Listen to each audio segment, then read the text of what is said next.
Yizzo, what it do, man? Let me get this straight.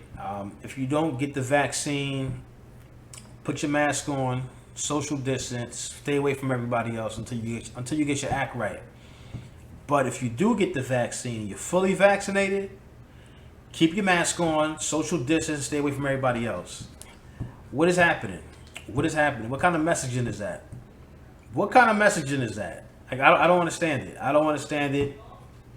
Because when they promoted the vaccine, right, they promoted it as the end-all, be-all. Like, once you got the vaccine, you're fully vaccinated, you don't have to worry about the mask, you don't have to worry about social distancing. You can just go on, living your life as you did before. You can go back to the beach, you can go to parties, concerts, movies. You can invite family and friends back to your house. You can have that old cookout, right, in the backyard, get the grill going. Yeah, you could do all of that. And on top of that, you were COVID free. You didn't have to worry about pesky COVID, that nasty virus going around. You didn't have to worry about it because you took the shot. Now look what's happening now. Now people are very upset because they're doing a 180. Now they're telling you, put your mask back on. Everybody, back to the restaurants, put your mask on in the restaurants. Now they're doing mask mandates. I'm hearing talks about possible lockdowns or shutting things back down, or curb, like restaurants closing early again and things of that nature. And it's just like, for what, bro? Like, what happened? What happened? You told us we were good. So basically, what did I inject in my arm then? If I'm fully vaccinated and I can still get COVID, and now you got all these variants out there. You got the Delta, you got the Lambda. I just read about one in Miami now that came from Colombia. All these variants, and apparently these variants have no respect at all for the COVID-19 vaccine, because you still can get it and you can still spread it. So what did I just put in my arm? Please tell me, right? That's what people are asking. And they're not getting any answers. Like I said, they got so many different, you got the CDC saying one thing, Dr. Fauci saying another thing, the White House saying another thing, and everybody's confused now. Everybody's confused. And it's a bad message to send out there, especially if people aren't vaccinated. Common sense question is, why should I get it? I can still get the virus, so why would I get the vaccine? It's not 100% safe or accurate or whatever. But nonetheless, Biden is still out there. He's promoting the vaccine again. Is actually the government he's trying to figure out a way for the government to force you to get the vaccine, right?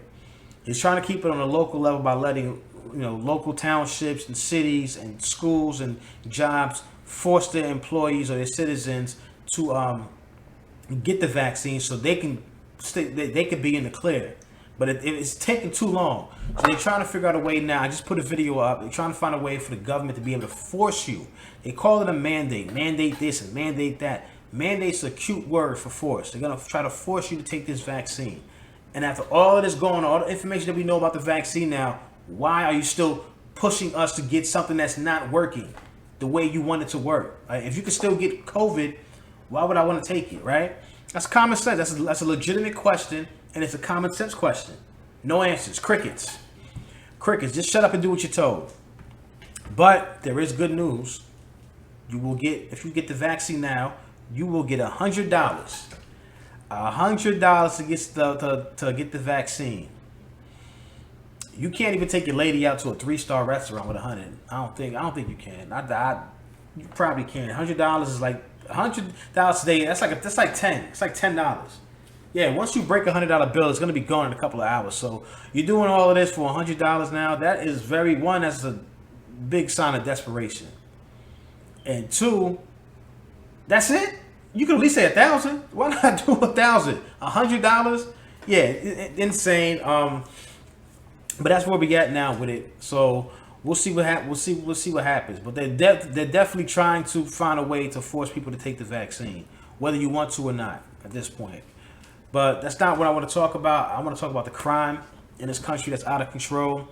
They're using COVID to distract you from the crime, because if you don't believe me, go look on your news feed right now, wherever you get your news information from. I guarantee you it's going to look like mine. COVID, vaccine, COVID, new case. That's what mine looks like. So they don't even want to talk about the crime, because it makes the Democratic Party look very bad, right? Because you had all these Democratic cities who decided to defund the police, right? That was a movement. Now, mind you, we just had a week where 1,000 people were shot and almost 500 were murdered. That's in the week. That's across the country. Insane. That's how bad the crime is. This is looking like the Wild Wild West in all these cities. And all of these cities have one thing in common. Well, most of them. I would say about 95% of them have one thing in common. They decided to defund the police. They thought taking money away from the police would actually result in less crime. I haven't even seen a movie where that worked. I haven't read a book where that worked. I don't know where they got this concept from. It makes absolutely no sense, especially in the black community where crime is naturally just higher. So they decided to get rid of the police. They had a whole movement, defund the police. Now, one city in particular was Seattle. Seattle mayor, this is a lady, I forget her name. But she had the Summer of Love. Remember that little encampment that was in Seattle where they put up borders and walls around the city, and they kicked the police out, and they were just gonna, love each other, and things were gonna be great, singing Kumbaya. No, after a day or two, the criminals found out, got wind, invaded the little encampment, and then it turned into chaos, as any society would when you have no law enforcement, right? It turns into survival mode, right? The food chain, somebody has to get eaten. Now, if you got nobody to stop somebody from eating, you're gonna get ate, and that's what happened. Crime was going up. Had a couple of rapes, thefts, a couple of murders. That's when the mayor shut it down. But she wasn't done though. She wasn't done. That experiment failed miserably. It failed, and now she wants to defund the police. She was campaigning for that. Took $76 million away from the Seattle Police Department. That's half their budget. And what do you think happened? Crime skyrocketed, double digits, and now she's on news now a year later, screaming, crying to hire more police. Right now, she's crying for more police. She got rid of the police by slashing the budget, which made police either get cut, or they quit, or they retired, or the morale is just so low because they have no backing from the mayor and from the council people and from their governors and basically from the citizens as well. And now, if you're a cop, you basically just punch the clock at this point. You're doing your shift, 3 to 11, and you're going home. Because you're damned if you do, damned if you don't. So because of all of this, the crime is skyrocketing out of control, as you can see, all over the country. And now she's out there screaming she needs more police. Really? What happened? You didn't see the common sense part of it? Less police, more crime? That's always how it's been, that's always how it's going to be. And that's just one example that's happening all across the country. New York, Philly, Chicago, Minnesota, Baltimore, Austin, Portland, Los Angeles, San Francisco, Miami, Atlanta, every major city, Detroit, every major city is facing this. And I'm telling you, 98% of these cities, which are run by Democrats, by the way, they decided to defund the police. And it's failing miserably. Not only that, you have in Chicago, the top policeman in Chicago is blaming progressive policies, liberal policies, creating new no bail systems where people are getting caught and released immediately with no bail, nothing. Chicago has a program where they put an ankle monitor on you, electric monitor. They said in Chicago there's over 100 murder suspects on the streets right now with an ankle monitor on. What world are you living in? How could you have 100 people suspected of murder, killing somebody, walk on the street with an electric monitor, and they're saying that they're going right back to crime? They're going right back to it. As soon as they get let go, they just had a situation where a man was left, a predicate felon too. Dude should have been in there probably for years. Let him go. As soon as he walked 1 foot out the jail, ambushed, shot 64 times and killed.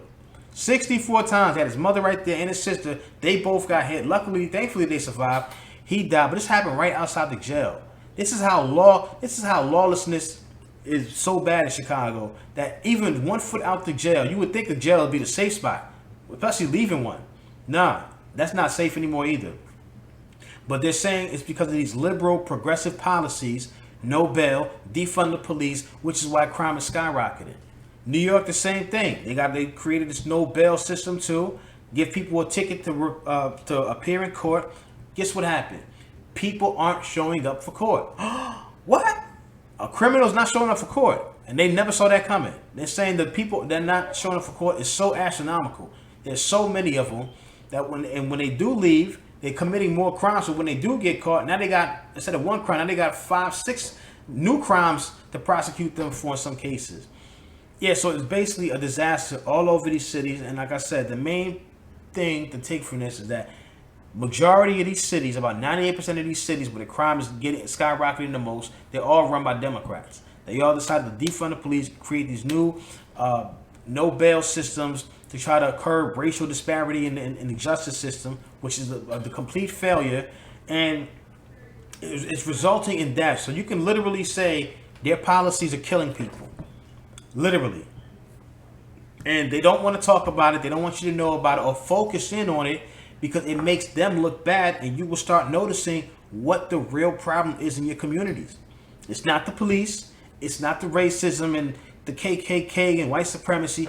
It are these elected officials who have no idea how to address problems in the community. They don't. They try to come up with weird, goofy agendas and whatever you want to call it, policies, and just basically just experiment and see. Let's just see what happens if we do this. No concept of no history behind it. No studies shown. Just let's see what happens.